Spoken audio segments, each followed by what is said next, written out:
I'm gonna go find my elf. I finally got an elf. This is day 17 of the elf. So I'm thinking it's downstairs.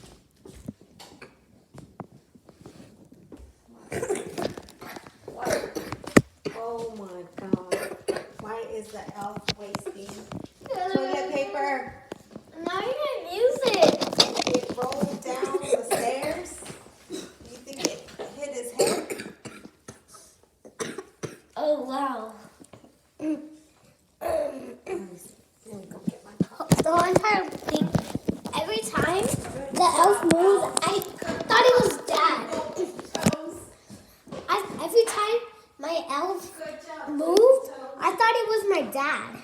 But since it moved again on my TV, I believe it's not Dad.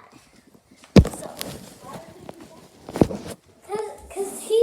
because sometimes the elf would just not move. Yeah, and also touched the elf on accident and sprinkled some cinnamon on him, and it worked. So, yeah, bye.